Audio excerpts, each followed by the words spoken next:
Hi, my name is Richard Clewer. I'm the new leader of Wiltshire Council. I've been in post for about 2 months now. It's a real privilege to be leading Wiltshire Council. It's stressful, hard work at times, but also extremely rewarding.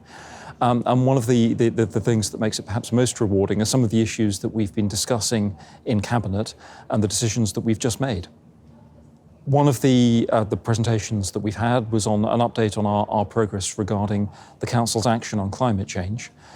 We've acknowledged, effectively declared a climate emergency, and since then we have been working very hard on what it is that we as an authority can do while gearing up to address the further elements of carbon reduction. As an authority, I am delighted with the way officers have responded. We have cut our emissions as a corporate entity by 80%. Since 2016. That is really good progress. We've got a plan for the remaining 20%. Some of them are going to be extremely challenging to deliver on, but I am confident that we can get there by 2030. We're now in the process of developing a climate change strategy, which is going to be out for consultation in September, and that will provide the framework as we move to then see how to decarbonise the county of Wiltshire, or at least the bits inside the control of Wiltshire Council. Now, that's not something we can do alone. We need to work with government. We need government to give us the tools, to give us the information and the policies to deliver that. They are in the run-up to COP26 this year. They're about to come out with a significant range of policies, and we will then need to mesh those in with our programmes and our ideas as we look at how to deliver on three key areas: housing, transport and business, to put ourselves on a path to bring Wiltshire as a county down to carbon neutrality as fast as we can. We've just had a report on the budget outturn for the council's finances over the course of the last year. COVID has been an exceptionally difficult time for all of us.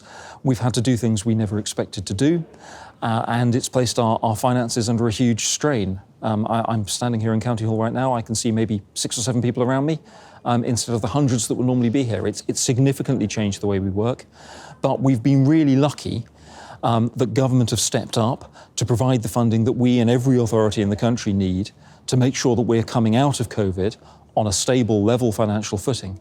We have money put aside in reserves to deal with the latent demand. I'm particularly concerned about the mental health demand, the mental health issues that have built up during a year of being trapped almost in our houses. But in all the areas of the council, in all of our departments, we've got that funding there to make sure we can deal with demand as it comes through. This next year is, make no bones about it, it's going to be difficult. There are significant challenges. Again, adult social care costs are one of the most important issues we face.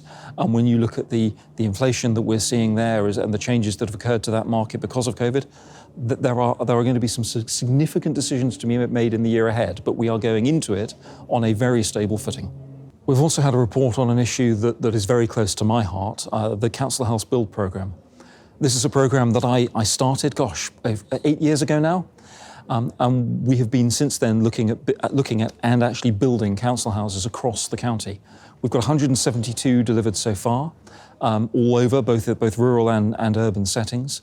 And we have an agreed programme for a further 1,000 minimum over the course of the next 10 years. We've had a report brought to us that identifies sites where we can look at that development occurring. We're working with a modular construction company, a factory just outside Wiltshire, where we are making zero carbon houses that are significantly larger, about 14% larger than the average house being built by developers at the moment. And the first 16 of those will be coming off the factory floor, going onto the back of lorries and being delivered to sites in Wiltshire soon. And from there, we will continue to expand that programme. We're also looking at Section 106 agreement and the potential to purchase 106 agreement sites from other developers as they build them. So we are absolutely committed to having as much housing as we can under our control to meet the needs for our residents who are in desperate need of social and affordable housing. The idea of an affordable house in villages in Wiltshire, I'm afraid it really doesn't exist anymore. If we don't provide it, no one's going to, and we will provide it. We have just had a report looking at the building of Silverwood, which is the new special school that we are building in Roud. It is a really critical step in the provision of education for our young people with special educational needs in Wiltshire. We've agreed an additional amount of funding to go into the development of that school. Build inflation at the moment is it's going through the roof, for want of a better word. With costs increasing rapidly, we are looking at fixing those costs now, making sure that this project can be delivered on time and on schedule, because it's going to be so important to the young people using it. Not only will it give us a state-of-the-art school with all the facilities that young people with special needs require, but it will also make sure that we can build on that, a centre of excellence, to help people with mild and the sort of lower end of moderate special educational needs be supported in other educational settings, the rest of our schools across Wiltshire. With that support, we can make sure that both those young people get a more enriched education, a more enriched life, but also better outcomes at the end of it.